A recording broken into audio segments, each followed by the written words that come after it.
Welcome to Jazzy Aroma. Hello friends, இன்னைக்கு நான் உங்களுக்கு செஞ்சு காமிக்க போற recipe chicken cheese roll. Ramalan ஸ்பெஷலுக்காக இஃப்தார் ஸ்நாக்காக செய்யக்கூடிய ஒரு ஸ்நாக் வகைதாங்க இந்த சிக்கன் சீஸ் ரோல். நம்மளுடைய சேனல்ல already Ramadan preparation, chicken burger, chicken aloo tikki, samosa இந்த மாதிரியான ரெசிபிஸ்லாம் நிறைய போட்டிருக்கோம். அதுக்கான லிங்க் கூட டிஸ்கிரிப்ஷன் பாக்ஸில் கொடுக்குறேன், போய் பார்த்து செக் பண்ணிக்கோங்க. இப்போ இந்த ஜூஸியான சிக்கன் சீஸ் ரோல் எப்படி செய்யலாங்கிறத வாங்க வீடியோக்குள்ளே போய் பார்க்கலாம். சிக்கன் சீஸ் ரோல் செய்கிறதுக்கு ஃபஸ்ட்டு நம்ம மாவு வந்து ப்ரிப்பேர் பண்ணிக்கலாம். அதுக்கு ஒரு பவுல் எடுத்துக்கோங்க. அதில் 2 கப் அளவுக்கு மைதா மாவு சேர்த்துக்கலாம். 1 டீஸ்பூன் அளவுக்கு உப்பும் 1 டீஸ்பூன் அளவுக்கு சுகரும் சேர்த்துக்கோங்க. 1 டேபிள் ஸ்பூன் அளவுக்கு ஆயில் சேர்த்துக்கோங்க. 1 டீஸ்பூன் அளவுக்கு ஈஸ்ட் சேர்த்துக்கோங்க. ஒரு முட்டை நான் வந்து சேர்த்துருக்கிறேன். முட்டை சேர்க்க விருப்பம் இல்லைங்கிறவங்க வந்து சேர்க்க வேண்டாம். 150 ml அளவுக்கு வெதுவெதுப்பான பால் சேர்த்துக்கோங்க. பால் சேர்த்துட்டு நல்லா மிக்ஸ் பண்ணி விடுங்க. இப்போ வந்து ஒரு சப்பாத்தி டோ அளவுக்கு நம்ம நல்லா மாவை வந்து பிசைஞ்சிக்கலாம். இந்த ஸ்டேஜில் உங்களுக்கு தண்ணி தேவைப்பட்டுச்சுன்னா கொஞ்சம் தண்ணியும் சேர்த்துட்டு நல்லா சப்பாத்தி டோ மாதிரி நல்லா பிசைஞ்சிக்கலாம். இப்போ மாவு பிசைஞ்சாச்சு. இந்த பிசைஞ்ச மாவை ஒரு 10 நிமிஷம் நல்லா தேய்ச்சி விட்டோன்னா நல்லா சாஃப்டான டோவாக ரெடி ஆயிரும். இதுக்கப்புறம் ஒரு மூடியை வச்சு மூடி 1 மணி நேரம் மாவை வந்து நம்ம நல்லா பொங்க விட்டுறலாம். இந்த ஸ்டேஜில் நம்ம சிக்கன் மசாலா வந்து ரெடி பண்ணிக்கலாம். அதுக்கு அடுப்பை பற்ற வச்சுட்டு ஒரு பேனை வைங்க. பேன் நல்லா சூடானதுக்கப்புறம் 1 டேபிள் ஸ்பூன் அளவுக்கு ஆயில் சேர்த்துட்டு பொடிசாக நறுக்கி வச்ச கார்லிக் வந்து 1 டீஸ்பூன் அளவுக்கு சேர்த்துட்டு நல்லா வதக்கி விடுங்க. ஒரு வெங்காயத்தை வந்து பொடிசாக நறுக்கி சேர்த்துருக்குறேன். அதையும் சேர்த்துட்டு நல்லா 1 நிமிஷம் நல்லா வதக்கி விட்டுருங்க. பொடிசாக நறுக்கி வச்சிருக்க கேரட் வந்து ஒரு 1/4 கப் அளவுக்கு சேர்த்துக்கோங்க. சேர்த்துட்டு நல்லா வதக்கி விட்டுருங்க. கேரட் வந்து வேகிறது கொஞ்சம் டைம் ஆகுங்கிறதால முதலே சேர்த்துக்கோங்க. இப்போ 1/2 கப் அளவுக்கு முட்டைக்கோசும் சேர்த்துக்கோங்க. சேர்த்துட்டு நல்லா வதக்கி விட்டுருங்க. அதுக்கப்புறம் போன்லெஸ் சிக்கன் வந்து ஒரு 400 கிராம் நான் எடுத்து வச்சிருக்கிறேன்.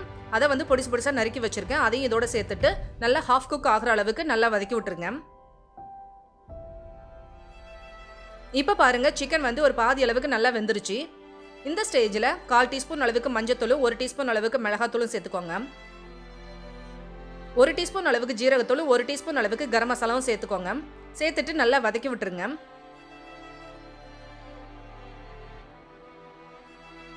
இப்போ பாருங்க, மசாலா எல்லாம் ஒன்று சேர்ந்தாச்சு. இந்த ஸ்டேஜில் வந்து 1/4 கப் அளவுக்கு ஃப்ரெஷ் கார்னும் சேர்த்துக்கோங்க. இதில் நீங்கள் சேர்க்கக்கூடிய வெஜிடபிள் எல்லாமே உங்களுடைய விருப்பத்துக்கு தகுந்த அளவுக்கு எந்த அளவுக்கு சேர்க்கணுமோ நீங்கள் சேர்த்துக்கோங்க.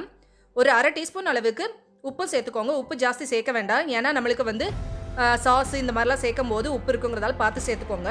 1 டேபிள் ஸ்பூன் அளவுக்கு டொமேட்டோ சாஸும் சேர்த்துட்டு நல்லா மிக்ஸ் பண்ணி விட்டுருங்க. 1 டீஸ்பூன் அளவுக்கு ஜிஞ்சர் கார்லிக் பேஸ்ட்டும் சேர்த்துட்டு நல்லா வதக்கி விட்டுருங்க. 150 ml அளவுக்கு பாலும் சேர்த்து நல்லா வேக விடுங்க. இதில் வந்து பால் சேர்க்கறதுக்கு பதிலாக நீங்கள் தண்ணியும் சேர்த்து வேக வச்சுக்கலாம். இப்போ நல்லா கொதிக்க ஆரம்பிச்சிருச்சு. இந்த ஸ்டேஜில் ஒரு மூடியை வச்சு மூடிட்டு ஃப்ளேமை வந்து சிம் பண்ணிவிட்டு நல்லா வேக விடுங்க.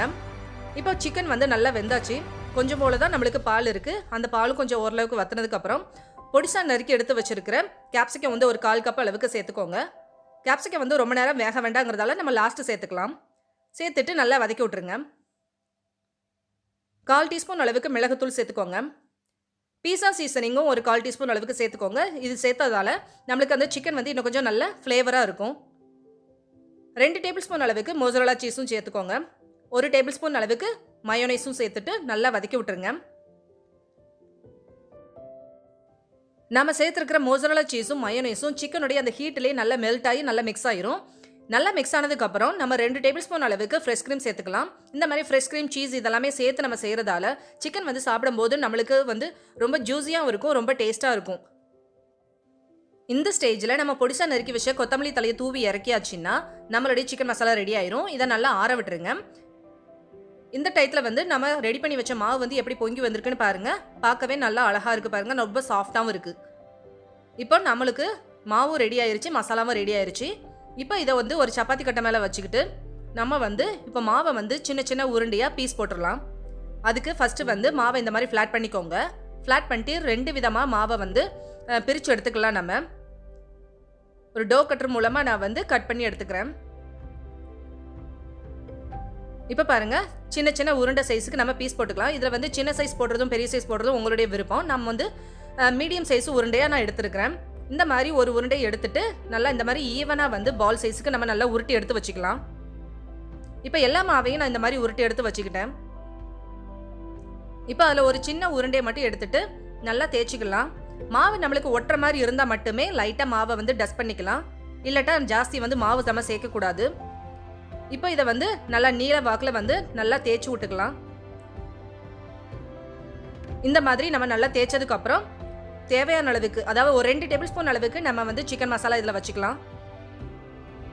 வச்சுட்டு நம்ம நல்லா ஸ்ப்ரிங் ரோல் ஷீட்டுக்கு பண்ணுற மாதிரியே நல்லா இந்த மாதிரி 2 பக்கம் மடிச்சு விட்டு நம்ம நல்லா ரோல் பண்ணிக்கலாம்.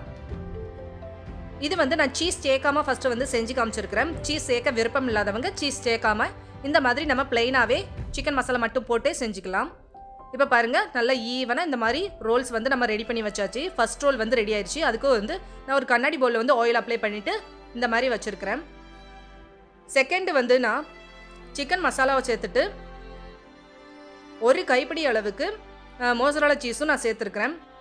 சீஸ் வந்து எந்த அளவுக்கு சேர்க்கணுங்கிறது நம்மளுடைய விருப்பம் தான். குழந்தைகளுக்கு வந்து சீஸ் ரொம்ப பிடிக்குங்கிறதால நம்ம 2 டேபிள் ஸ்பூன் அளவுக்கு சீஸ் சேர்த்துட்டு இந்த மாதிரி ஸ்ப்ரிங் ரோல் ஷீட் மாதிரி நம்ம நல்லா ரோல் பண்ணிட்டு நல்லா பேக் பண்ணி கொடுத்தோம்னா குழந்தைகள் வந்து ரொம்ப ஆசையாக விரும்பி சாப்பிடுவாங்க.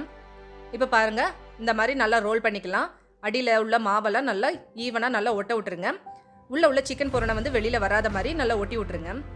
இப்போ பாருங்க நம்ம ரெடி பண்ணி வச்ச சிக்கன் சீஸ் ரோல் எல்லாத்தையுமே ஒரு பேக்கிங் ட்ரேல ஆயில் அப்ளை பண்ணிட்டு வரிசை எடுத்து வச்சாச்சு. இதை வந்து ஒரு துணியை வச்சு மூடி ஒரு 15 நிமிஷம் அப்படியே விட்டுருங்க. 15 நிமிஷம் கழிச்சு பார்த்தாச்சுன்னா நம்மளுடைய சிக்கன் சீஸ் ரோல் வந்து சூப்பராக பொங்கி வந்திருக்கும். இந்த ஸ்டேஜில் வந்து ஒரு முட்டையை அடிச்சு வச்சிருக்கேன்.